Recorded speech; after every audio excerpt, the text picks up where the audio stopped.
Once upon a time, there was a river that flowed through a deep forest. On one bank of the river, there lived a handsome and clever deer. In the river, there lived a wicked crocodile. From the day Crocodile saw the deer, he wanted to catch him.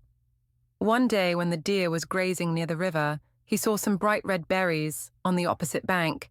He said to himself, "Oh, those berries look so delicious. I wish I could go across and eat them." The deer kept thinking of the juicy berries and thought, "If only I could get across. But the wicked crocodile and his friends will eat me the moment I get into the water. Oh, what do I do?" Suddenly, he was struck with a great idea. He went up to the edge of the river and shouted, "Mr. Crocodile, hey, Mr. Crocodile." On hearing the deer's calls, the crocodile came up the surface and said in a gruff voice, "What is it, dear? Why are you calling me?" The deer now stood at a safe distance and said, "The king is holding a banquet tonight and is inviting you and the other crocodiles. There will be a lot of delicious food there." The crocodile was pleased to hear that and said, "Wow, is the king inviting us? This is unbelievable," he said in wonder. Then he turned to the deer and asked, "Is the banquet tonight?" "Yes," replied the deer. "The king has asked me to count the crocodiles and report the number to him. Call all the crocodiles in the river and ask them to line up one behind the other so that I can count them." The crocodiles called out to all his friends and told them about the banquet. He said to them, "Go on now, line up so that the deer can count us." The crocodiles obeyed. The deer then said, "I will climb onto your backs and jump from one to the other as I count. You won't eat me, will you? If you do, I won't be able to report to the king, and you won't be invited to the banquet." "No, no, we won't eat you. We promise," said the crocodiles together. The deer then jumped from one crocodile to the other, counting 1, 2, 3. As he went, he finally reached the other banquet and said, "Well, thank you, Mr. Crocodile, for your help. This will now be my new home." He then ran off, leaving the crocodiles angry and annoyed at being tricked. And so, in this way, by using his wit, the deer was able to overcome the obstacles of the crocodiles. He lived happily in his new home, feasting on delicious berries and fruits every day. Once upon a time, there lived a hen in a barn by the countryside. On a Sunday morning, she laid 4 eggs. Perfectly good-looking chicks came out of 3 eggs, but the chick that came out of the 4th egg was very ugly. On seeing the ugly chick, the mother hen felt sad. She thought that everyone would make fun of her child. Everyone in the neighborhood and at school laughed at the ugly chick and teased him endlessly. The little chick was very sad. "I'm so ugly," she thought. "No one likes me. What a waste I am."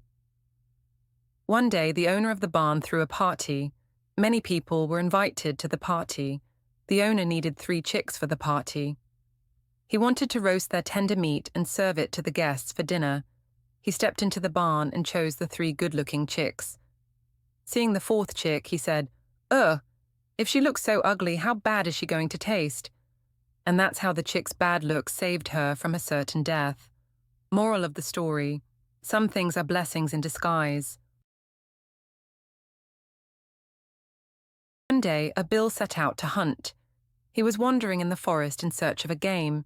Suddenly, he noticed a big fat boar. It looked as strong as a mountain.